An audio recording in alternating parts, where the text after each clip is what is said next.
மீண்டுமாக நாம் இந்த இரண்டாம் ஆராதனைக்குள்ளே கடந்து வந்திருக்கிறோம். முதலாம் ஆராதனையில் கர்த்தருடைய வார்த்தைக்கு நேராக சில காரியங்களை நாம் தியானித்தோம். இரண்டாவது ஆராதனையிலே நாம் வேறொரு காரியத்தை நாம் பார்க்க போகிறோம். ஒரு வசனத்தை வாசியுங்கள். எபிரேயருக்கு எழுதின நிருபம் 11ஆம் அதிகாரம் 16வது வசனத்தை வாசியுங்கள். எபிரேயர் 11:16 வாசியுங்கள்.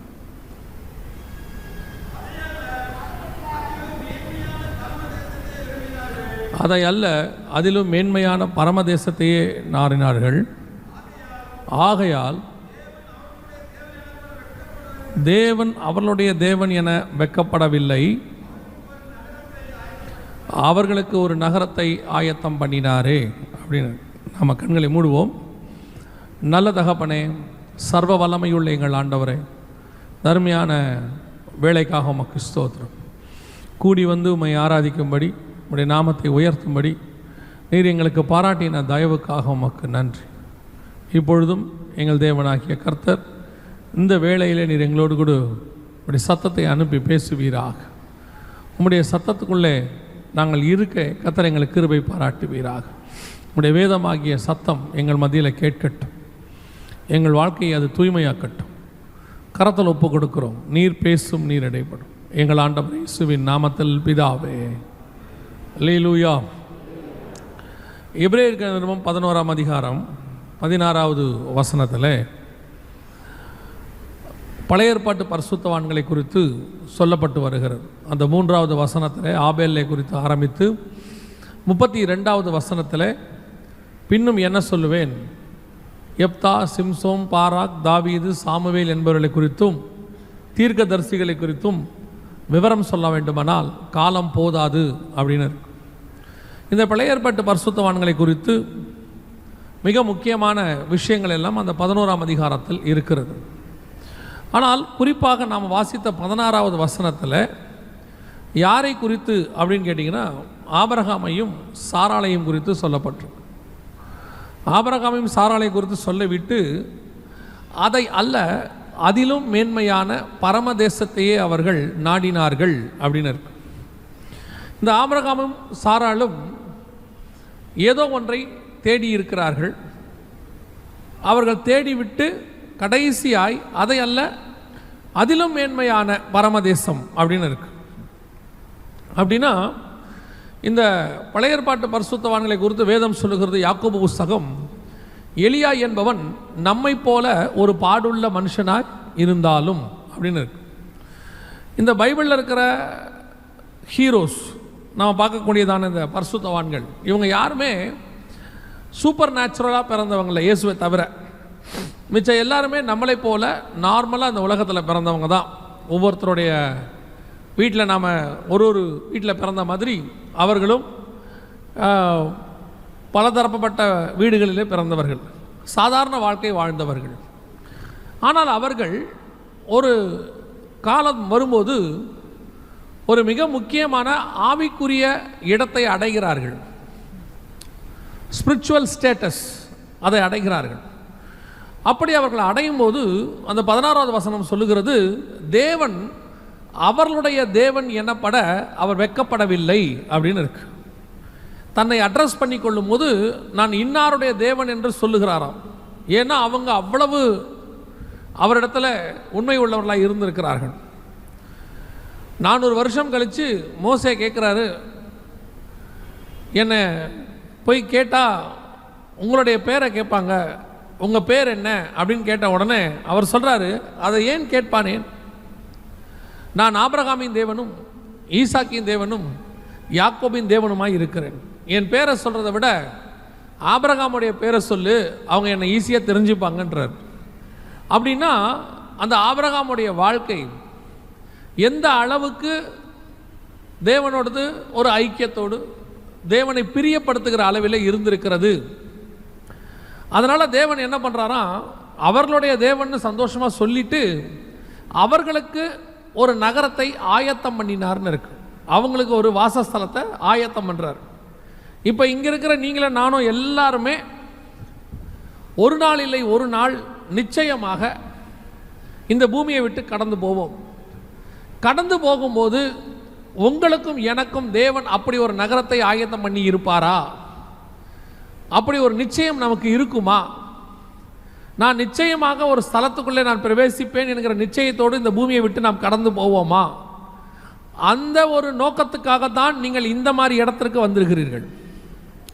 வேற எதுக்காகவும் நீங்கள் இங்கே வரவில்லை. நான் எப்பவும் சொல்லுவேன், இந்த சபை என்பது, நான் சொல்லுகிறது பொதுவாக திருச்சபை என்பது ஏதோ ஒரு கல்லறைக்கு இடம் கொடுக்கக்கூடியதான ஒரு ஆத்தரைஸ்டு பிளேஸாகவோ அல்லது கல்யாணம் பண்ணி வைக்கிற ஒரு இடமாகவோ கிடையாது. அதுக்காக இது உருவாக்கப்படவில்லை. நாம் காலத்தில் அப்படி ஆக்கிக்கிட்டோம். சர்ச் இல்லாட்டி எப்படி கல்யாணம் பண்ணுவோம், சர்ச் இல்லாட்டி கல்லறைக்கு என்ன செய்வோம் அப்படின்னு சொல்லி. நான் எப்பவும் சொல்லுவேன், கல்லறைக்காக மட்டுமே நீங்கள் சபைக்கு வருகிறீர்கள் என்று சொன்னால் உங்களைப் போல பரிதவிக்கப்பட்டவர்கள் வேற ஒருவரும் இருக்க முடியாது. ஏன்னா பவுல் தெளிவாக எழுதுறாரு, இம்மைக்காக மாத்திரம் நாம் தேவனை தேடுவோமானால் நம்மை போல பரிதவிக்கப்பட்டவர்கள் ஒருவரும் இருக்க முடியாதுன்னு இருக்கு. நீங்கள் நாம் இந்த பூமியை விட்டு கடந்த பிறகு வெட்டியில் வச்சிருக்கும் போது நம்மளை அடக்கம் பண்ணுற ஒரு கல்லறை கிடைக்கலன்னா நாம் ஒன்றும் ஏந்திரிச்சு கேட்க போகிறது கிடையாது. என்னப்பா இன்னும் என்னை கல்லறையில் வைக்காமல் இருக்கீங்க, இடம் பார்த்துட்டீங்களான்லாம் கேட்க போகிறதில்ல. நம்ம அதுக்கே இப்போ கவலைப்படணும். நிறைய பேருக்கு அதான் கவலை. அதுலேயும் ஒரு தாயார் எங்கிட்ட சொன்னாங்க, எப்படியாவது ஒரு பாஸ்டர் பேரை சொல்லி அவரை அடக்காராதனை பண்ண சொல்லுப்பா அப்படின்னாங்க. நான் கேட்டேன், நீங்கள் போன பிறகு வேறு யாராவது வந்தால் எழுந்திரிச்சு உட்காந்துருவீங்களான்னு கேட்டேன். ஏன் நான் அவரை தானே சொன்னேன், இவர் ஏன் வந்தார் அப்படின்னு கேட்க போகிறீங்க. இன்றைக்கி நிறைய பேருக்கு ஒரு சிலர்லாம் சொல்லுவாங்க அந்த மாதிரி தான், நான் செத்தா கூட என்னுடைய முகத்தில் நீ முழிக்கக்கூடாது அப்படிம்பாங்க. நீங்கள் செத்த பிறகு முகத்தில் முழிக்கிறதுன்றதே பெரிய விஷயம். ஒருத்தன் தேடி வரானே, அதுவே எவ்வளோ பெரிய விஷயம். அவன் வந்துட்டா நீங்கள் என்ன எழுந்திரிச்சு உட்காந்து கேட்க போகிறீங்களா, ஏன்பா வந்த நீ, நான் தான் உன்னை வரக்கூடாது சொன்னேன். இந்த மாதிரி காரியங்கள் செத்த பிறகு நடக்கிற காரியத்தை பற்றி நம்ம ஏன் இப்பயே கவலைப்படுவானே. அப்போ நமக்கு அதற்கு பிறகு ஒரு நகரம் இருக்கு, அதுக்காக தான் இங்கே வந்திருக்கிறோம். அந்த நகரத்துக்கு போகிறதுக்கு சொல்லி கொடுக்கறதுக்கு தான் சபை, அதுக்கு ஆயத்தம் பண்ணுறதுக்கு தான் இந்த இடம். மற்றபடி இது வேற எதுக்காகவுமே கிடையாது. நாம் இதை மாற்றிட்டோம். இப்போ தேவன் நமக்கு அப்படி ஒரு நகரத்தை ஆயத்தம் பண்ணுவாரா, நமக்கு அந்த நிச்சயம் இருக்குதா அப்படிங்கிறத நாம் இன்னைக்கு பார்க்க போகிறோம். இந்த ஆபிரகாமுடைய காரியத்தை பார்க்கும்போது கர்த்தர் அவனுக்கு அப்படி ஒரு நகரத்தை ஆயத்தம் பண்ணினார் அப்படின்னு இருக்கு. அப்போ இந்த ஆபிரகாம் என்ன பண்ணார்? பல நேரங்களில் நாம் அவங்களுடைய ஹைலைட்டான விஷயங்கள் எடுத்துக்கிறோம். ஈசாக்க பலி கொடுக்க போனார், அதெல்லாம் எடுத்துக்கிறோம். அது அவருக்கு வச்ச டெஸ்ட், இதுக்காக இல்லை, அது வேறொரு டெஸ்ட். ஆனால் உண்மையிலேயே ஆபிரகாம் நம்மை போல ஒரு சாதாரண மனுஷன். ஆனால் ஒரு இடத்தை அவர் அட்டைன் பண்ணுறார், ஸ்பிரிச்சுவல் ஸ்டேட்டஸ் அடைகிறார். அதை தான் இப்போ நம்ம பார்க்க போகிறோம். அப்போஸ்தலர் நடபடிகள் 7ஆம் அதிகாரம் 3வது வசனத்தை வாசிங்கள். அப்போஸ்தலர் நடபடிகள் 7ஆம் அதிகாரம் 3வது வசனத்தை வாசிங்கள். நீங்கள் 2லிருந்தே வாசிங்க பார்ப்போம்.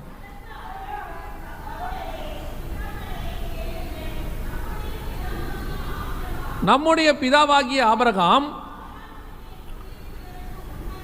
இந்த வசனத்தை கொஞ்சம் நல்லா டீப்பாக அவங்க பேசுகிறத கவனிங்க. அந்த வசனத்துக்குள்ளே நிறைய விஷயம் இருக்கு.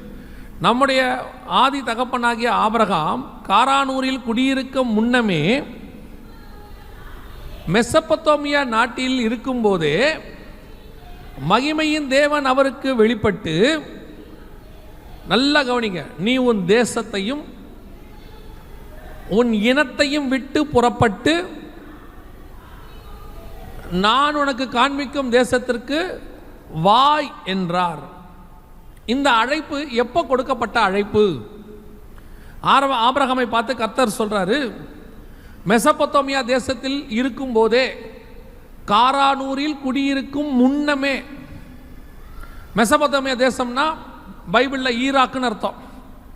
அதுக்கு இன்னொரு பேர் சினையார் தேசம், அதுக்கு இன்னொரு பேர் கல்தேயர் தேசம், அதுக்கு இன்னொரு பேர் பாபிலோன். இது எல்லாமே இந்த ஒரு தேசத்துக்கான பேர் தான். மெசொப்பொத்தேமியானா 2 நதிகளுக்கு உட்பட்ட இடம் அப்படின்னு அர்த்தம். 2 நதிகள், யூப்ரட்டிஸ், டைக்ரிஸ், இது 2த்துக்கு உட்பட்ட இடம் தான் ஈராக். அதுதான் ஆதியில் பாபிலோன், பின்னாட்களில் சினையார் தேசம், அதற்கு பிறகு கல்தேயர் பட்டணம். நேபுகாத் நேச்சாருக்கு கல்தேயர் ராஜான்னு ஒரு பேர் உண்டு பைபிளில், தானியேல் புஸ்தகம் 1ஆம் அதிகாரத்தில். அப்போது இந்த இடத்துல குடியிருக்கும் போது ஆபிரகாமை பார்த்து கர்த்தர் சொல்கிறாரு, நீ உன் தேசத்தையும் உன் இனத்தையும் விட்டு புறப்பட்டு நான் உனக்கு காண்பிக்கும் தேசத்திற்கு வா. அது அழைப்பு. ஆபிரகாமுக்கு ஒரு அழைப்பை கொடுக்கிறார். பாபிலோனிலிருந்து கர்த்தர் கானானுக்கு புறப்பட்டு வர சொல்லுகிறார். ஆனால் புறப்பட்ட ஆபிரகாம் என்ன செய்கிறார்? வாசிங்க, ஆதியாகமத்தின் புஸ்தகம் 11ஆம் அதிகாரம் 31வது வசனத்தை வாசிங்க.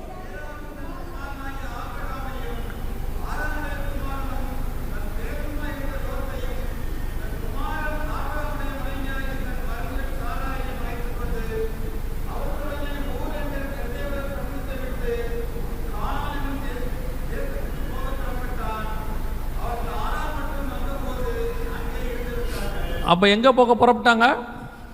கானானுக்கு போக புறப்பட்டார்கள்.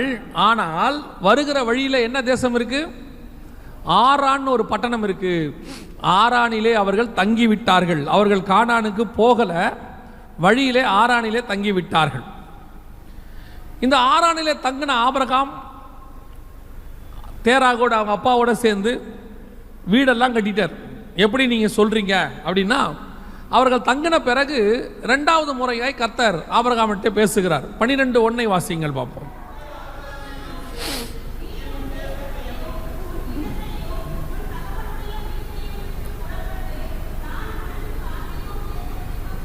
இந்த அழைப்பில் வித்தியாசம் இருக்கு பாருங்க. அங்க உன் தேசத்தையும் உன் இனத்தையும் இருக்கு, இங்கே உன் தேசத்தையும் உன் இனத்தையும் உன் தகப்பனுடைய வீட்டையும் விட்டு புறப்பட்டு நான் உனக்கு காண்பிக்கும் தேசத்திற்கு போ என்றார். அங்க வா என்றார். வானா அழைப்பு, போனா கோபம். இஸ்ரவேல் ஜனங்களை பார்த்து சொல்வார், நான் உங்க கூட வரமாட்டேன், நீங்கள் போங்கள் அப்படிம்பார். அது கோபம். இப்ப என்ன நடந்தது? முதலா ஆபிரகாம் இடத்துல கர்த்தர் பேசுகிறார். கானானுக்கு போ சொல்றார். அவரு அவங்க அப்பா எல்லாம் புறப்பட்டு வராங்க. அங்கேயே ஃபர்ஸ்ட் மிஸ்டேக். உன் தேசத்தையும் உன் இனத்தையும் விட்டு போனா அப்பா தம்பி பையன் எல்லாரையும் கூட்டிகிட்டு வரார். இவர் புறப்பட்டு வந்தவர் வழியில் ஆரான்னு ஒரு இடம் பார்க்குறார். அந்த ஆரான் அதே மெசபொத்தேமியா தேசத்தில் இன்னொரு பகுதி. தமிழ்நாட்டில் ஆண்டவர் உங்களை புறப்பட்டு உங்களை ஒருவேளை ஆண்டவர் சொல்கிறாரு நீ பெங்களூருக்கு போ அப்படின்னு சொல்கிறாருன்னா, வழியில் ஓசூரை பார்த்து இல்லைன்னா திருப்பூரை பார்த்து நீங்கள் தங்கிட்டீங்கன்னா எப்படி இருக்குமோ அந்த மாதிரி வழியில் போகிற ஒரு இடத்துல தங்கிட்டாங்க. ஏன்னா அந்த ஊர் நல்ல செழிப்பு. ஆரான் தங்கின உடனே கர்த்தர் சொல்றாரு, அங்க தங்கி அவங்க அப்பா வீடெல்லாம் கட்டிட்டார், தேராது. இப்ப ஆண்டவர் சொல்றாரு, நான் உனக்கு சொன்ன இடத்துக்கு போ, உன் தகப்பனுடைய வீட்டை விட்டு போ. இதுதான் ஆபிரகாமுடைய முதலாவது ஸ்டேஜ். இதே காரியம்தான் உங்களுக்கும் எனக்கும் கர்த்தர் கொடுத்தது. நீங்களும் நானும் இந்த பூமியிலிருந்து தேவனை அறிகிற அறிவை ஏன் பெற்றுக்கொண்டோம்? நம்ம ஏன் இந்த மாதிரிலாம் ஒரு ஆவிக்குரிய காரியத்தை தியானிக்கிறோம் செய்கிறோன்னா, உங்களையும் என்னையும் பரம கானானுக்கு கர்த்தர் அழைச்சிருக்கிறார். எந்த நேரமும் கூட்டிகிட்டு போவார். இல்லை மரணம் முந்துமானால் நம்ம இங்கே போக போகிறோம். அப்படி இருக்கும்போது இந்த பிரயாணத்தில் நாம் இந்த பூமி என்கிறதான ஆசீர்வாதமான ஆரான் என்கிற பகுதிக்கு நேராய் வருகிறோம். இந்த ஆரான் பல நேரங்களிலே உங்களை தங்க வைத்து விடுகிறது. தொடர்ந்து ஸ்பிரிச்சுவல் லைஃப்குள்ளே போக விட மாட்டேன், தொடர்ந்து கானானுக்கு பிரயாணம் பண்ண விட மாட்டேன். காரணம் என்ன? இந்த ஆரானிலே செழிப்பு இருக்கு. இந்த பூமி ஒரு அட்ராக்ஷன் பிளேஸ். இது உங்களை இழுத்து பிடிக்கும். இந்த பூமிக்குள்ள இருக்கிற கிராவிடேஷனல் ஃபோர்ஸ் மாதிரி இந்த பூமிக்குள்ள இருக்கிற பாவத்துக்கும் ஒரு பவர் இருக்கு, இந்த பூமிக்குள்ள இருக்கிற ஆசீர்வாதத்துக்கு ஒரு பவர் இருக்கு. அது தொடர்ந்து உங்களை மேலே போக விடாமல் இழுத்து பிடிக்கும். அதுதான் ஆரான். நிறைய பேர், பவுல் சொல்றார், தேமாவை பார்த்து சொல்றார், தேமா பிரபஞ்சத்தின் மேல் ஆசை வைத்து என்னை விட்டு போய்விட்டான். இன்னைக்கு நிறைய பேர் அப்படித்தான் இருக்கிறாங்க. கர்த்தர் கொடுத்த ஸ்பிரிச்சுவல் அழைப்பு அல்லது ஒரு ஆவிக்குரிய பிரயாணம் அல்லது பரலோகத்தை பற்றின சிந்தனை எதுவுமே கிடையாது. கிறிஸ்தவம் என்பது ஒரு மாற்று மதம், அவ்வளோதான். மற்ற மதங்களை மாதிரி இது ஒரு மதம். அவங்க வியூவில் அவங்கெல்லாம் அந்த மதத்தில் சாவுறாங்க, நான் இந்த மதத்தில் சாவ போகிறேன். அவங்க சொர்க்கத்துக்கு போகிறேங்கிறாங்க, நான் பரலோகத்துக்கு போக போகிறேன். அவ்வளோதான் வித்தியாசம். மற்றபடி என்ன மாற்றம்? இந்த ஒரு மார்க்கத்தில் மட்டும்தான் தேவன் பூமியை விட்டு பரலோகத்துக்கு போறதுக்கான வழியை வைத்திருக்கிறார். அவர் ஒருவரே வழியும் சத்தியமும் ஜீவனுமாய் இருக்கிறார். அப்போ அந்த பிரயாணத்தில் நீங்கள் போகணும்னா இந்த ஆரான் என்கிற பூமி உங்களை இழுக்கத்தான் செய்யும். இது ஆசீர்வாதமாக தான் தோணும். ஆனால் இது நிரந்தரம் இல்லைங்கிறது உங்களுக்கு நல்லாவும் தெரியும். நம்ம கண்ணுக்கு முன்னாடி எத்தனை பேரை பார்த்துருக்கோம். எல்லாரும் இந்த பூமியை விட்டு போகிறாங்க. நம்ம தாத்தா பாட்டி எல்லாம் போகிறாங்க. ஆனால் அவங்க போகும்போது எப்படி போகிறாங்கன்றதையும் நீங்கள் பார்க்குறீங்க. பெட்டியில் வச்சு அனுப்பும்போது ஒரு மோதிரத்தை கூட விட்டு விட மாட்டேங்கிறான். அதை கூட எடுத்துடுறாங்க. காஸ்ட்லியான பட்டு புடவை கூட போட மாட்டேங்கிறான். என்ன காரணம் சொல்கிறாங்கன்னா, கல்ற தோட்டத்தில் அந்த புதைக்கிறவர் எடுத்துருவார். அதனால் இங்கேயே இவனே சொல்லிடுறாங்க, அம்மாவுக்கு ரொம்ப சிம்பிளான புடவை தான் பிடிக்கும், அதையே போடுங்க. பெட்டிக்குள்ளே என்னென்னலாம் விற்கிறாங்க, அம்மா யூஸ் பண்ண பாலைவன நீரோடைகள் வச்சுருங்க, அம்மா டெய்லி படிக்கிறதான புக்கு இருக்குது அதை வச்சுருங்க. ஏன்னா அதெல்லாம் யாரும் எடுக்க மாட்டாங்க பாருங்க. நல்லா தெரியும் நம்ம கூட எதுவுமே வராதுன்னு சொல்லி. ஆனால் அதுக்காக எவ்வளோ போராடுறோம், எவ்வளோ கஷ்டப்படுறோம். நம்மளுடைய அது கூட பரவாயில்ல, நம்முடைய ஸ்பிரிச்சுவல் விஷன், தேவனை பற்றினதான ஒரு எண்ணம் துளி கூட கிடையாது. நம்முடைய ஸ்பிரிச்சுவல் லைஃப் என்பது ஞாயிற்றுக்கிழமை காலையில் ஆராதனைக்கு வர்றதோட சரி. இதோட அடுத்த ஞாயிற்றுக்கிழமை தான் நமக்கும் தேவனுக்குமான தொடர்பு. நடுவில் எந்த தொடர்பும் கிடையாது. என்ன நமக்கு முந்தியெல்லாம் நம்மளை பார்த்து மற்றவங்க ரொம்ப பெருமையாக சொல்லுவாங்க, சிஎஸ்ஐக்காரங்களை பாருங்க வீட்டில் டெய்லி ஜெபம் நடக்குது, ஃபேமிலி ப்ரேயர்னு ஒன்று இருக்கும். அதுக்கு பிறகு வெளியே போகும்போது ஒரு சின்ன ஜெபம் பண்ணி நெத்தியில் சிலுவை போட்டுட்டு தான் அனுப்புவாங்க பெரியவங்க. எங்களுக்கெல்லாம் நல்ல ஞாபகம் இருக்குது. நான்லாம் ஸ்கூலுக்கு போகும்போதெல்லாம் எங்கள் வீட்டில் இருந்த பெரியவங்க வந்து ஒரு ஜெபம் பண்ணி ஒரு சிலுவை போட்டு தான் அனுப்புவாங்க. இப்போ அந்த ஜெபம் இருக்கா? வீட்டில் ஒரு குடும்ப ஜெபம்னு ஒன்று இருக்கா? முந்தியெல்லாம் நம்ம வீட்டில் வந்து அந்த தாத்தா பாட்டின்னு ஒரு கேரக்டர் இருக்கும். நான் சொல்கிறது ஒரு 20 வருஷத்துக்கு முன்னாடி. அந்த தாத்தா பாட்டி படுக்க போகும்போது பெட் டைம் ஸ்டோரிஸ்ன்னு சொல்லி இந்த பேர பிள்ளைகளுக்கு ஒரு கதையெல்லாம் சொல்லுவாங்க. அது வந்து விதை மாதிரி பின்னாட்களில் முளைக்கும். இப்போ நம்ம வந்த உடனே தாத்தா பாட்டியை அனுப்பி விட்டுறோம். ஒரு வீட்லேயுமே தாத்தா பாட்டி இல்லை. கேட்டால் சொல்கிறது அவங்க நிம்மதியாக இருக்கணும்னு வேற எங்கேயே இருக்கிறாங்க. ஸோ நம்ம வீட்டில் ஸ்பிரிச்சுவல் ஆக்டிவிட்டீஸ்க்கான எந்த ஒன்றும் கிடையாது, ஒன்றுமே கிடையாது. ஆனால் வி ஆர் ஆல் கிறிஸ்டியன்ஸ். ஞாயிற்றுக்கிழமை பார்க்கணுமே, ஏசுநாதரே ஏமாந்துருவார். என்ன ஸ்பிரிச்சுவல் கிளம்புறது காலையில், சனிக்கிழமையே சொல்லிடுவாங்க நாளைக்கு சர்ச் இருக்கு, காலையில் கிளம்பணும், புடவை ப்ளவுஸ் எல்லாம் முந்தின நாள் பெட்டில் எடுத்து வச்சுட்டு படுக்கிறதுலாம் இருக்கு. எவ்வளோ பயங்கர, அவ்வளோ ஆயத்தம். என்னன்னா தேவன் மேலே அவ்வளோ பாசமாமா. நான் அதான் சொல்லுவேன், புது புடவை எடுத்த உடனே ஃபஸ்ட்டு பாருங்க சர்ச்சுக்கு தான் போட்டுட்டு வருவாங்க. எந்த சகோதரர்களும் புது சட்டை எடுத்தால் சர்ச்சுக்கு போடவே மாட்டாங்க, அவங்க போட்டு ஆஃபீஸ் போயிடுவாங்க. ஆனால் சகோதரிமார்கள் புது புடவை எடுத்த உடனே எங்கே தான் வருவோம்? ஃபஸ்ட்டு சர்ச்சுக்கு தான் கட்டுவாங்க. ஏன்னா லேவி ராகமத்தில் அப்படி சொல்லியிருக்கு, புது புடவை எடுத்தவுடன் கட்டி கொண்டு வந்து 1000 இடத்துல காட்ட கடவன், அவர் இளங்காலை ரத்தத்தை தெளித்து அதை ஆசீர்வதித்து அனுப்புவார். அப்படி இருக்கா? புது புடவை எடுத்த உடனே அந்த வாரம் எடுக்கும் போதே மைண்டில் ஆகிடும், ஞாயிற்றுக்கிழமை இதைத்தான் கட்டணும். ஏன் வந்து உக்காந்து வெளியே போகிறதுக்குள்ளே யாராவது கேட்கணும், இதை எங்கே எடுத்தீங்க, ரொம்ப நல்லா இருக்கு. அந்த வார்த்தையை கேட்பதற்காகவே கட்டப்படுகிறது. சபை இன்னைக்கு அப்படி தான் இருக்கு. வேற என்ன விதத்தில் ஸ்பிரிச்சுவலில் நம்ம ஸ்ட்ராங்காக இருக்கோம் சொல்லுங்க? சில மார்க்கத்தாரன் பாருங்க, தன் மதத்திற்காக அவர்கள் என்னென்னவோ செய்கிறாங்க, என்னென்னவோ செய்கிறாங்க. நமக்கு அதெல்லாம் ஒன்றுமே செய்ய வேணாம். நம்ம ஆண்டவர் நமக்காக எல்லாமே செஞ்சிட்டாரு. நம்ம ஆண்டவருக்கு நம்ம உண்மையை இருந்தால் மட்டும் போதும், மற்ற எல்லாவற்றையும் கர்த்தர் நமக்காக செய்வார். இப்போ நம்மகிட்ட அது மட்டும்தான் மிஸ்ஸிங். இந்த ஆறான உட்காந்துக்கிட்டு 60 வயசு வரைக்கும் எதை பற்றி ஒரு ஸ்பிரிச்சுவல் ஆக்டிவிட்டிஸ் யோசனையே கிடையாது. 60க்கு மேலே பையன் சம்பாதிக்க ஆரம்பித்த உடனே பைபிள் எடுத்துகிட்டு ஈஸி சேரில் உட்காந்துறது காலையில். அதில் ஒரு பெருமை, அவர் காலையில் பைபிள் வாசிக்காமல் காப்பி கூட குடிக்க மாட்டார். 30 வயசில் என்ன பண்ணாருன்னு கேட்கணும். இப்போ பரவாயில்ல, கொஞ்சம் ஆன்லைன் கிளாஸ் ஓடிட்டு இருக்கு. இதுவே ஸ்கூலுக்கு அனுப்பும் போது பையனை எப்படி அனுப்புனாங்கன்னு பார்க்கணும். 7:30 மணிலேருந்து 8:30 மணி வரைக்கும் வீட்டில் ஒரு 3ஆம் உலக யுத்தமே நடக்கும்ல. அந்த பசங்களை ஸ்கூலுக்கு அனுப்பி முடிக்கிறதுக்குள்ள நாயே பேயே வந்ததே போனதே செத்ததே உயிர்த்ததே வேன் வந்துருச்சு பாரு வாசல் நிற்கிற அந்த ஆட்டோக்கார் நம்ம வீட்டு வாசலில் வரும்போது 2 தடவை ஹார்ன் அடிப்பார். அப்படியே அடித்து பிடிச்சி ஏற்றி எங்கே ஜபம் எங்கே சிலுவை ஒன்றும் கிடையாது. அப்படியே ஏற்றி அந்த பிள்ளைய வண்டியில் லோடு பண்ணி அனுப்புகிற மாதிரி அனுப்புறது.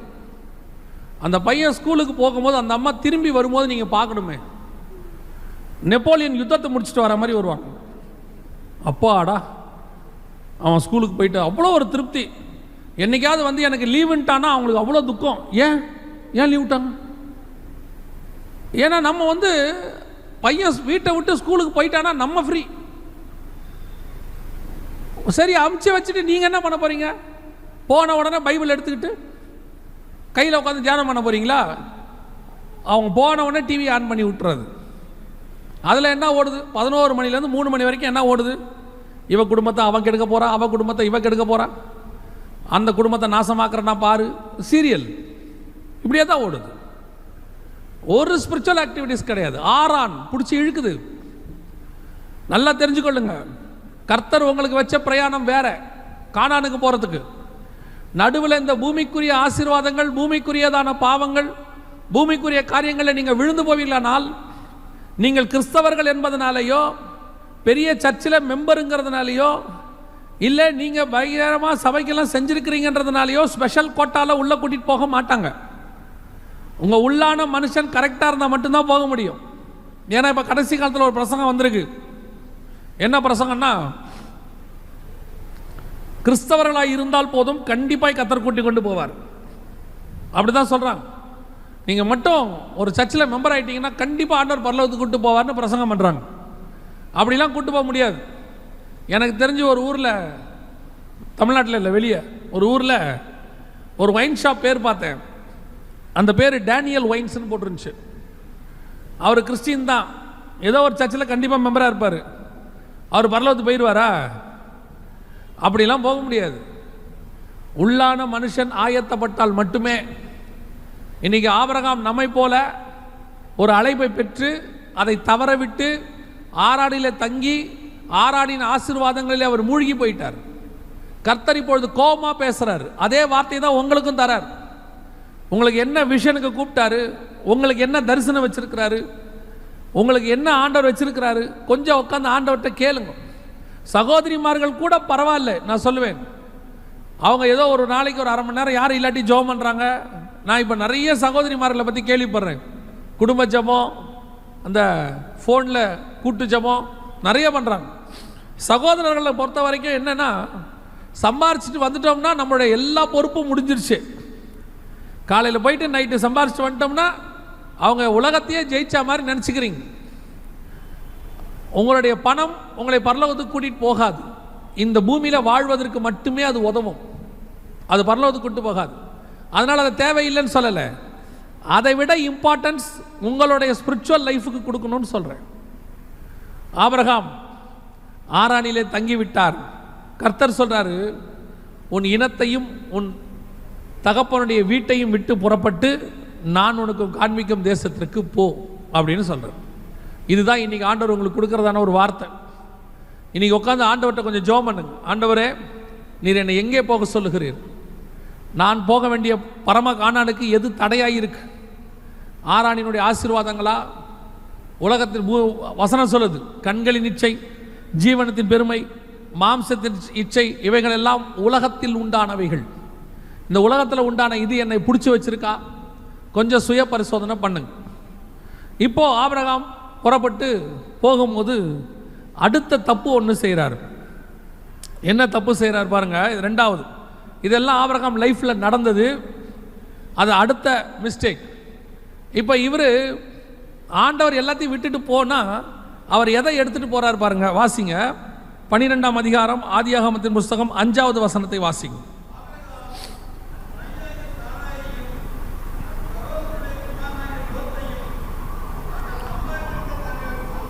நல்லா கேளுங்க. ஆறாண்டில் அவங்க சம்பாதித்திருந்த சம்பத்துகள் எல்லாவற்றையும் ஆராடிலே சவதரித்த ஜனங்களையும் கூட்டிக் கொண்டு எல்லாத்தையும் விட்டுட்டு போனா இவர் என்ன பண்றாரு?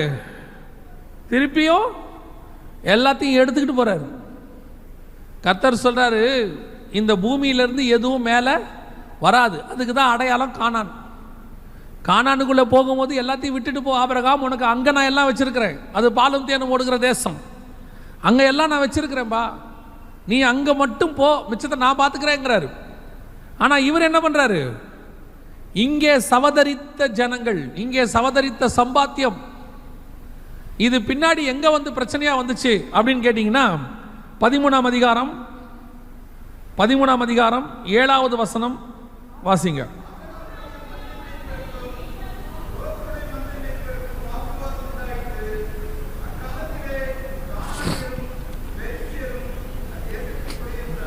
என்ன ஆச்சு தெரியுமா?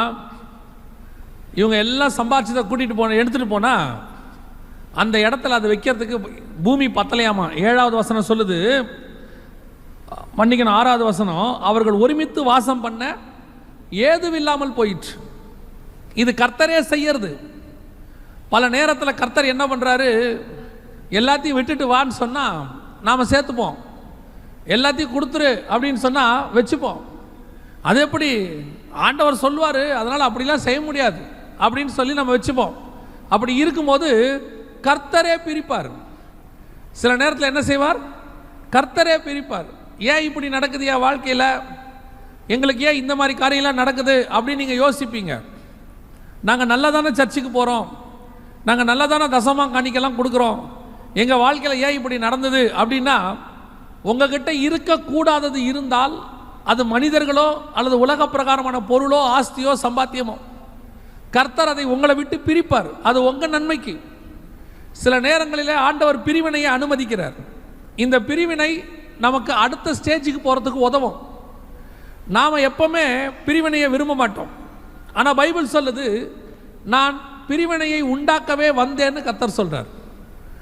கர்த்தர் உங்களுக்கு கர்த்தருக்கு பிரியமில்லாதது உங்ககிட்ட இருக்குமானால் அதை உங்களை விட்டு கர்த்தர் பிரிப்பார், கன்ஃபார்மாக செய்வார். அதில் எந்த மாற்று கருத்தும் இல்லை.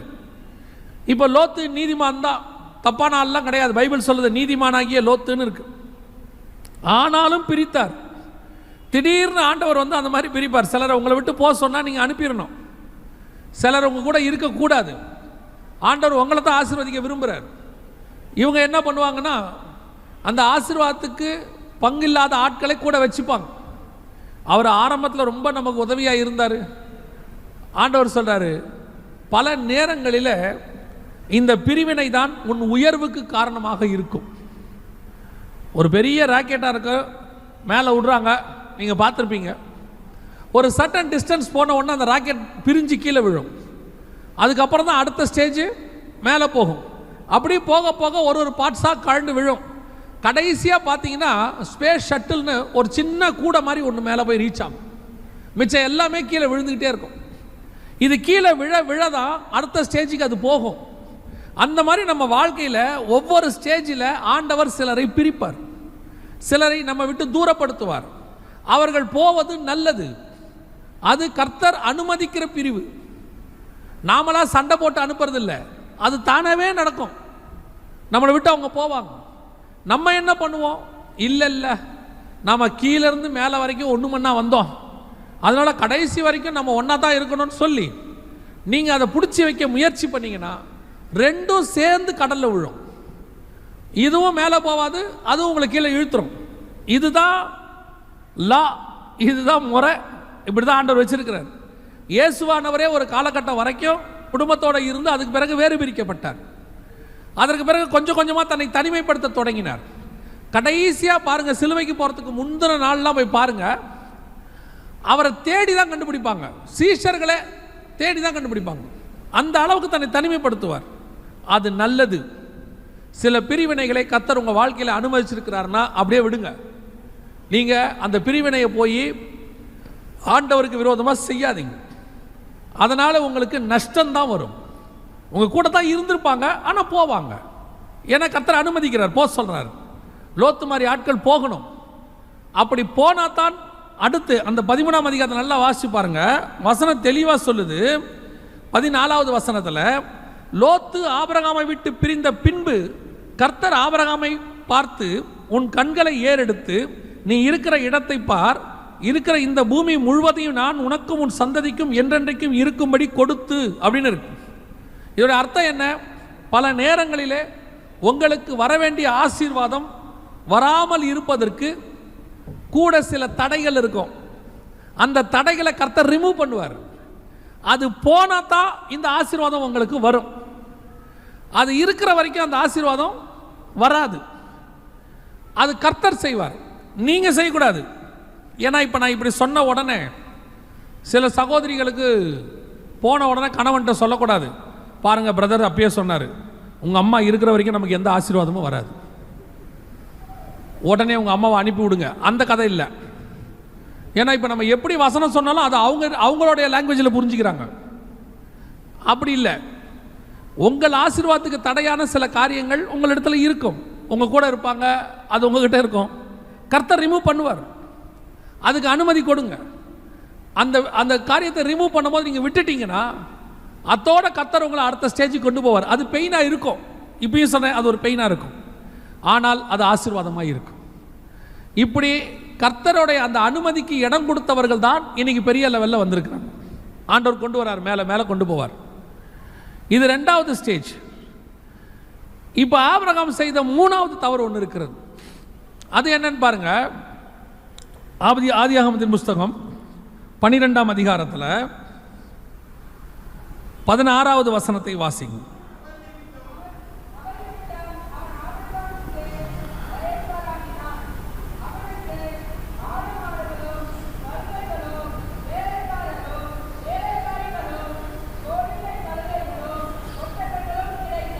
நல்ல கவனிங்க, இந்த சம்பவத்தை கவனிச்சிங்கன்னா வசனம் சொல்லுது, சாராளின் நிமித்தம், அவள் நிமித்தம் ஆபிரகாமுக்கு பார்வோன் தயை பாராட்டினான். அதாவது ஆபிரகாமின் மனைவியை கொண்டு போய் வச்சுக்கிட்டு ஆபிரகாமுக்கு நிறைய அள்ளி கொடுக்குறாரு பார்வோன், நிறைய அள்ளி கொடுக்குறார். அதில் ஒன்று வேலைக்காரர்களும் வேலைக்காரிகளும். இந்த பணத்தை, இந்த ஆசீர்வாதத்தை ஆபிரகாம் வாங்கி இருக்கக்கூடாது. காரணம் என்ன? இது ராங் மணி, தப்பான பணம், மனைவியை வச்சுக்கிட்டு கொடுக்குறாங்க. சரி, ஒருவேளை உயிருக்கு பயந்து ஆபிரகாம் வாங்கிட்டார். ஆனால் ஒரு இடத்துல பார்வோன் திருந்துறார். திருந்திட்டு சொல்றாரு, உன் தங்கச்சி நீ ஏன் பொய் சொன்னப்பா, அதனால தான் இப்படி ஆச்சு, இந்த அவள் உன்னிடத்தில் இருக்கிறாள், நீ அவளை எடுத்துக்கிட்டு போ அப்படின்னு சொல்லிட்டு, இதோ உன் மனைவி, இவளை அழைத்து கொண்டு போ என்று சொன்னான். இப்போ பார்வோன் திருப்பி என்ன பண்ணிட்டாரு? சாராள கொடுத்துட்டாரு. இப்போ ஆபிரகாம் என்ன பண்ணணும்? பார்வோன் கொடுத்ததை திருப்பி கொடுத்துடணும். ஏன்னா இது அவர் சம்பாரிச்சு வந்ததில்லை, இது ராங் மணி, தப்பான விதத்தில் வந்த பணம், மனைவியை வைத்துக்கொண்டு பார்வோன் கொடுத்தது. இப்போ திருப்பி பார்வோன் கொடுத்த உடனே ஆபிரகாமும் திருப்பி என்ன பண்ணணும்? கொடுத்துருக்கணும். ஆனால் ஆபிரகாம் கொடுக்கல. என்ன நடந்தது?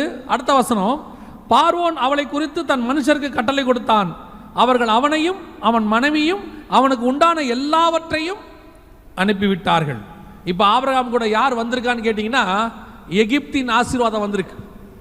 முதல்ல வந்தது ஆரானின் ஆசீர்வாதம். அது ஆபிரகாம் உழைச்சி சம்பாதிச்சாரு, ஆனாலும் அது கானானுக்கு வராது, அதனால கர்த்தர் பிரிச்சுட்டார். இது தப்பான ஆசீர்வாதம், மனைவியை வச்சுக்கிட்டு வந்தது. இப்போ ஆண்டவர் என்ன பண்ணுறாரு? அப்பயே சொல்றாரு, இதெல்லாத்தையும் விட்டுட்டு வான்னு. இப்போ இது வந்த உடனே ஆபிரகாமே திருப்பி கொடுத்துருக்கணும், கொடுக்கல. அதனுடைய விளைவு என்ன தெரியுமா? அந்த வந்த வேலைக்காரர்கள் வேலைக்காரிகள், அப்படி வந்ததில் ஒரு வேலைக்காரமாக தான் ஆகார். அந்த ஆகார், அந்த ஆகாருக்கு பிறந்தது தான் இஸ்மவேல்.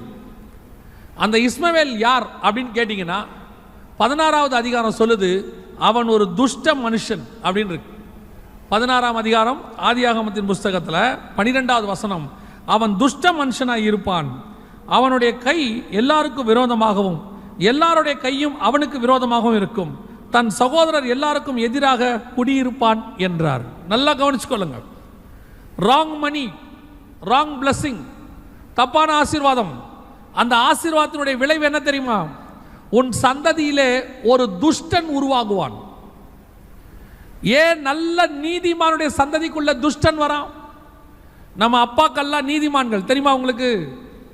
நான் சொல்லுவேன், ஆவிக்குரியவர்கள் அப்படின்னு சொல்லக்கூடிய ஸ்பிரிச்சுவல் பர்சன்ஸ் உருவான காலத்துக்கு முன்னாடியே சபை, நம்ம போன்ற இந்த மாதிரி சபைகள் இருக்கு.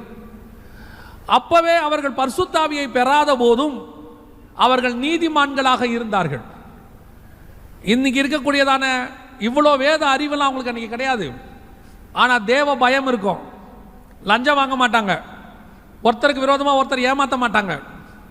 நம்முடைய தாத்தா பாட்டிகளை நான் சொல்கிறேன், இன்னைக்கு நமக்கு அதுதான் மிஸ்ஸிங்.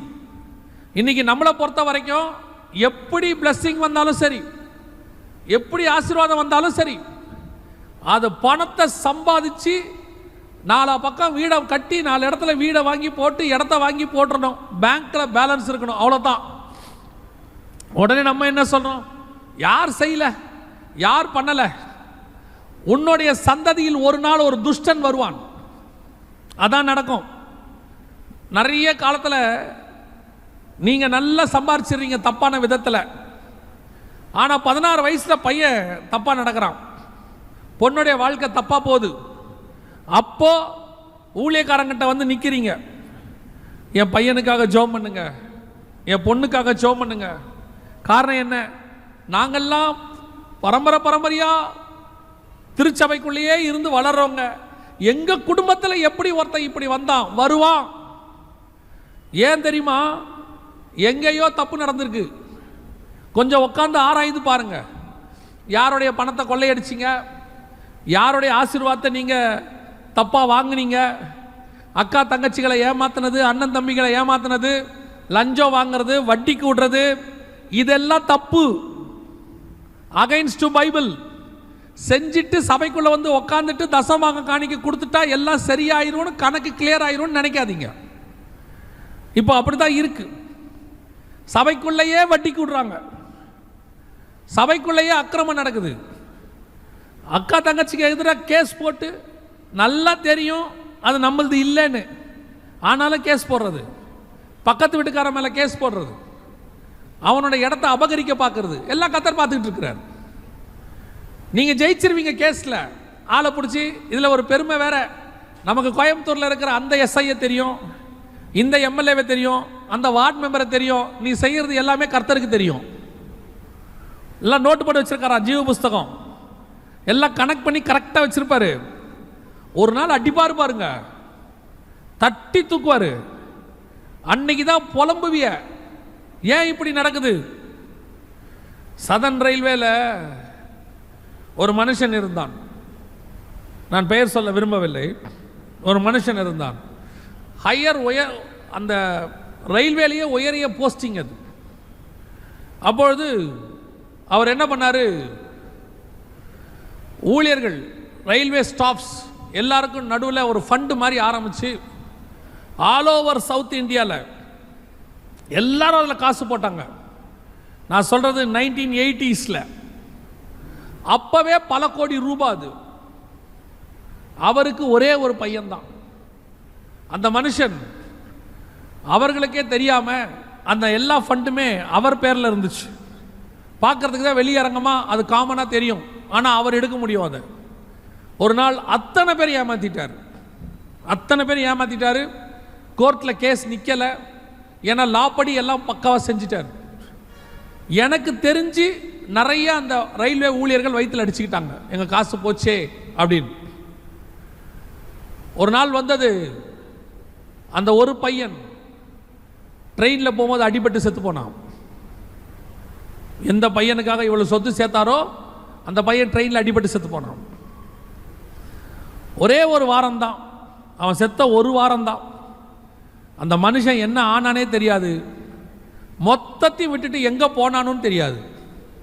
இன்னைய வரைக்கும் அந்த மனுஷனை கண்டுபிடிக்கல.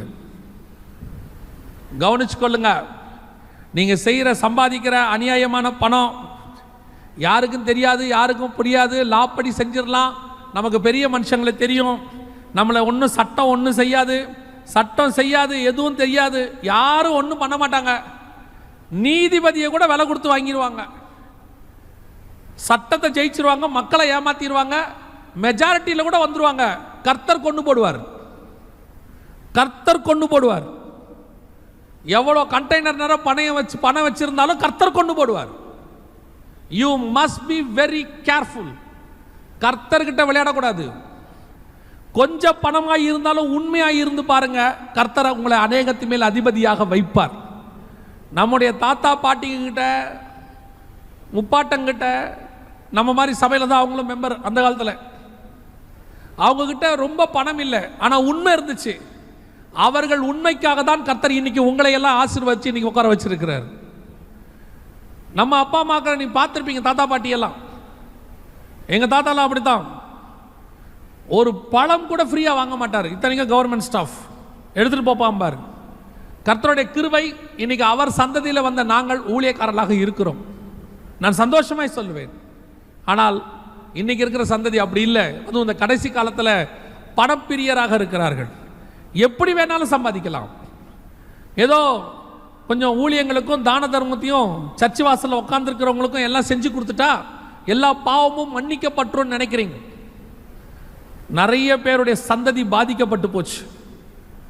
பெரும்பாலும் இந்த கவர்மெண்ட் ஸ்டாஃப்ஸில் இருக்கிறவங்க, அவங்க இந்த லஞ்சத்துக்கு லஞ்சம் வாங்குறவங்க கொஞ்சம் பேர் இருந்தாங்க. ஒரு காலனியில் குடியிருந்தாங்க. அந்த காலனியில் நீங்கள் பார்த்தீங்கன்னா வீட்டுக்கு ஒரு ஃபிசிக்கலி சேலஞ்சு பர்சன் இருந்தான். அவங்க சந்ததியில் 2வது ஜென்ரேஷனில் 3வது ஜென்ரேஷனில் அந்த ஏரியாவில் இருக்கிறவங்களாம் சொல்லுவாங்க, ஊரை கொள்ளடிச்சாங்க, இன்னைக்கு பாருங்கள் எப்படி இருக்கிறாங்க, எல்லா வீட்லேயும் சாபம்பாங்க. உண்மை. நாம் கொஞ்சத்தில் உண்மையாக இருந்தால் போதும், கர்த்தர் அநேகத்து மேல் அதிபதியாய் வைப்பார். இந்த ஆபிரகாமுடைய வாழ்க்கையில் நடந்தது என்ன தெரியுமா? அவன் பார்வோனுடைய பணத்தை தெரியாமல் கூட வாங்கிட்டு வந்துட்டானான்னு தெரியாது. பாவம், அந்த எகிப்தின் சாபம் அவன் கூட வந்துச்சு. அவனுடைய சந்ததியில் ஒரு துஷ்ட மனுஷன். ஆபிரகாம் யாரு? பெரிய நீதிமான். நீதிமானுடைய சந்ததியில் யார் வந்திருக்கிறான்? துஷ்ட மனுஷன் வந்திருக்கிறான். அது மட்டும் இல்லை, அதை விட ஒரு விளைவு ஆபிரகாமுக்கு வந்துச்சு. என்ன நடந்தது? 26ஆம் அதிகாரத்தில் 25ஆம் அதிகாரம், நல்லா கவனிங்க, 25ஆம் அதிகாரம் 5-6 வசனம். ஆபிரகாம் தனக்கு உண்டானவைகளை ஈசாக்கு கொடுத்தான். ஆபிரகாமுக்கு இருந்த மறுமணியாட்டிகளின் பிள்ளைகளுக்கோ ஆபிரகாம் நன்கொடைகளை கொடுத்து தான் உயிரோடு இருக்கும் போதே அவர்களை தன் குமாரனாக ஈசாக்கை விட்டு கிழக்கே போக கீழ் தேசத்துக்கு அனுப்பி விட்டான் அப்படின்னு இருக்கு. ஈசாக்கை தவிர மிச்ச எல்லாரையும் அனுப்பிட்டான் பைபிள் சொல்லுது. ஆனால் நடந்தது என்ன தெரியுமா? அவன் சாகரான். 9வது வசனம். அவன் சாகரான். செத்த பிறகு அவன் குமாரராகிய ஈசாக்கும் இஸ்மவேலும் மம்ரேக்கு எதிரே ஏத்தியனாக சோகாரின் குமாரனாகிய எப்ரோமின் நிலத்தில் உள்ள மக்பேலா எனப்பட்ட குகையிலே அவனை அடக்கம் பண்ணினார்கள். இந்த வசனத்தை கொஞ்சம் பாருங்க. அவன் உயிரோடு இருக்கும் போதே எல்லாரையும் அனுப்பிட்டான். அவனால் அனுப்ப முடியாத ஒரே ஒரு ஆள் யாரு? இஸ்மவேல். மரணத்தில் வந்து நிற்கிறான் பாருங்க. ஆபிரகாம் செத்துட்டாரு, ஆனால் இஸ்மவேல் வந்து நிற்கிறான். இஸ்மவேல் யாரு? துஷ்ட மனுஷன். ஈசாக்கு யாரு? நீதிமான். வெறும் நீதிமான் மட்டும் நிற்க வேண்டிய மரணத்தில் ஒரு துஷ்ட மனுஷனும் வந்து நிற்கிறான். அவனை கடைசி வரைக்கும் ஆபிரகாமால என்ன செய்ய முடியல? அனுப்ப முடியல. இன்னைக்கு நிறைய பேர் அப்படித்தான் தவிச்சுக்கிட்டு இருக்கிறாங்க. தெரியாம செஞ்ச தப்பு, எங்கேயோ செய்த பாவம் உன்னை போட்டு வாட்டிக்கிட்டு இருக்கு. ஒருவேளை நீ உயிரோடு இருக்கும் போது, நீங்கள் ஜீவனோடு கூட இருக்கும் போது உங்களை பற்றி நல்ல சாட்சிகள் இருக்கும். ஆனால் நீங்கள் மறைமுகமாக செய்து கொண்டிருக்கிற பாவங்கள் உன் மரணத்திலே வந்து நிற்கும். சாவல சொல்வாங்க, இந்த மனுஷனா இப்படி செஞ்சாரு, இவர் இப்படி செய்வார்னு எதிர்பார்க்கவே இல்லையேன்னு நீ செத்த பிறகு பேசுவாங்க.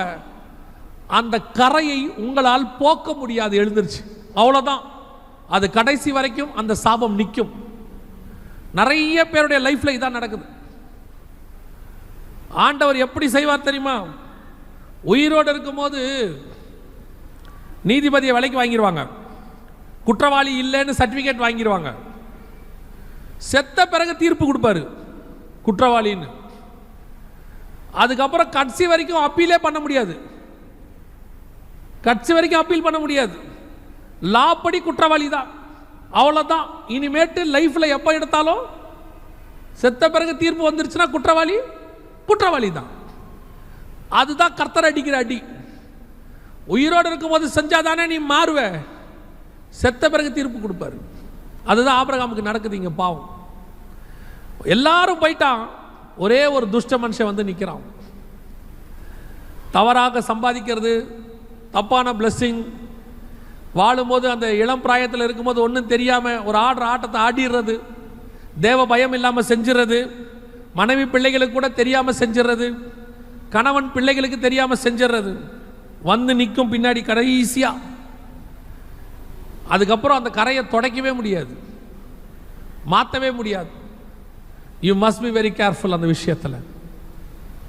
ஆபிரகாம் எல்லாரையும் அனுப்பிட்டாரு, அவரால் யாரை அனுப்ப முடியல? இஸ்மவேலை அனுப்ப முடியல. ராங் மணி. கடைசியான ஒரு காரியத்தை சொல்லி கொடுக்குறேன். இப்போ தான் அந்த ஆபிரகாமுக்கு அந்த அறிவு வருது. 14ஆம் அதிகாரத்தில் ஒரு ராஜா வந்து ஆபிரகாம்கிட்ட சொல்கிறாரு, 21வது வசனத்தில், சோதோமின் ராஜா ஆபிரகாமை நோக்கி, என் ஜனங்களை தாரும், பொருட்களை நீர் எடுத்துக்கொள்ளும் என்றான். அதற்கு ஆபிரகாம் சோதோமின் ராஜாவை பார்த்து, ஆபிரகாமை ஐஸ்வர்யன் ஆக்கினேன் என்று நீ சொல்லாதபடிக்கு நான் ஒரு சரட்டையாகிலும் பாதரட்சியின் வாரையாகிலும் உமக்கு உண்டானவைகளில் யாதொன்றையாகிலும் எடுத்துக்கொள்ளேன் என்று வானத்தையும் பூமியும் உடையவராகிய உன்னதமான தேவனாகிய கர்த்தருக்கு நேராக என் கையை உயர்த்துகிறேன். இப்போ எப்படி இந்த ஞானம் வருது ஆபிரகாமுக்கு? சோதோமுடைய ராஜா வந்து சொல்றார், எல்லாத்தையும் எடுத்துங்க. ஆபிரகாம் பார்வன் சொல்லும் போது எடுத்துக்கிட்டார். ஆனால் சோதோம் ராஜா சொல்லும் போது என்ன சொல்றாரு? எதுவுமே வேண்டாம், எல்லாமே உங்கள்கிட்ட இருக்கட்டும். ஏன்?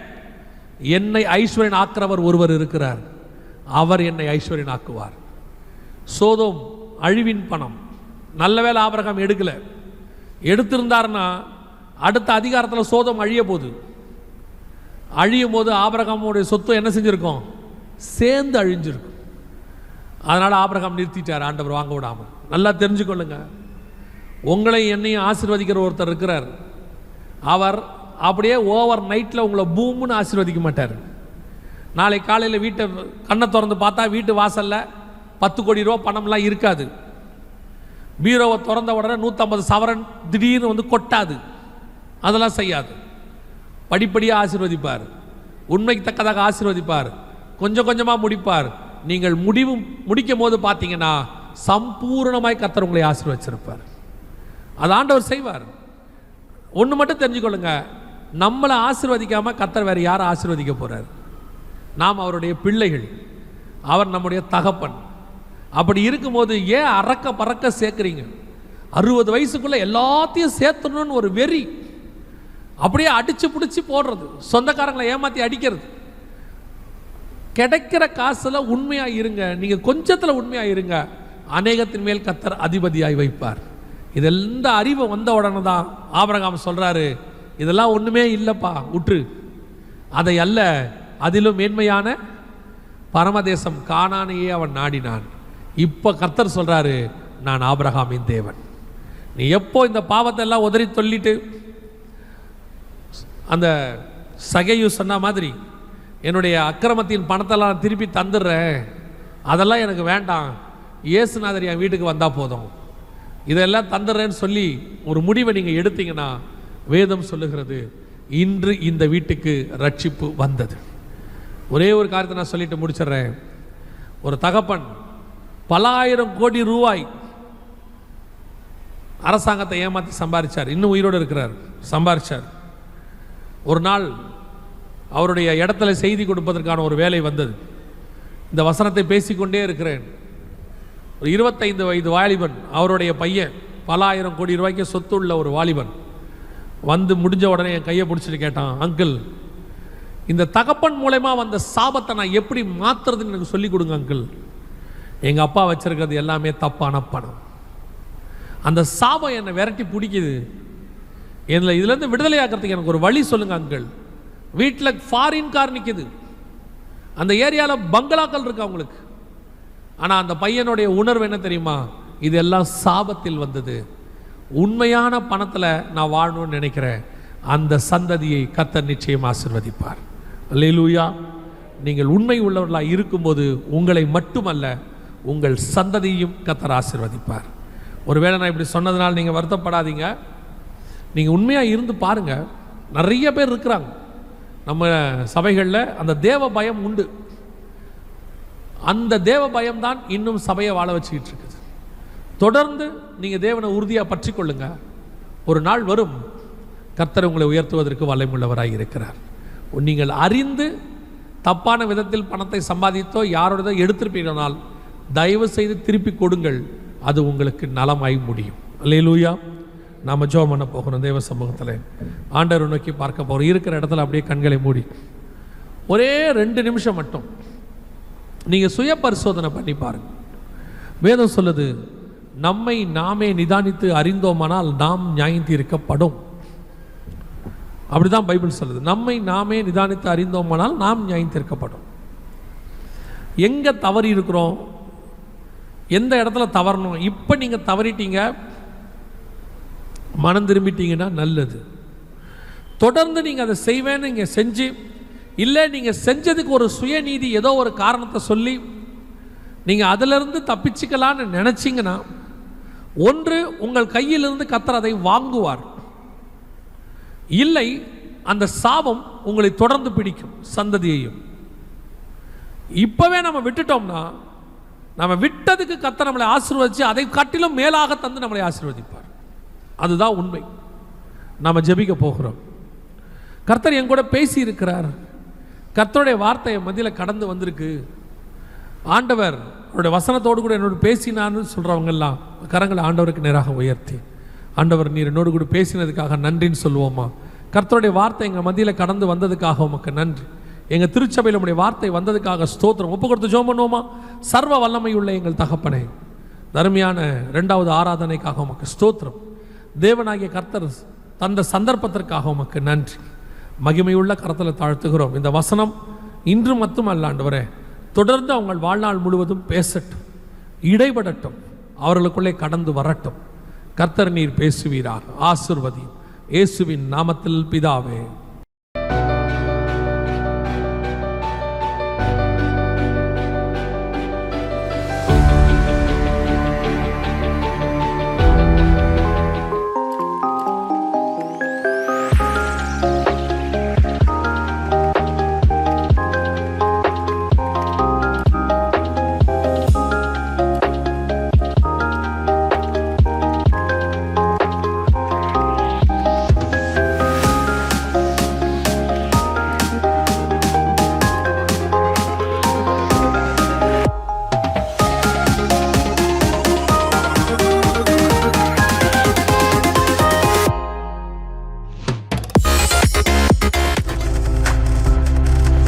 நீங்கள் பார்த்து கொண்டிருப்பது உங்கள் ஜாய் டிவி. உங்கள் துக்கம் சந்தோஷமாய் மாறும்.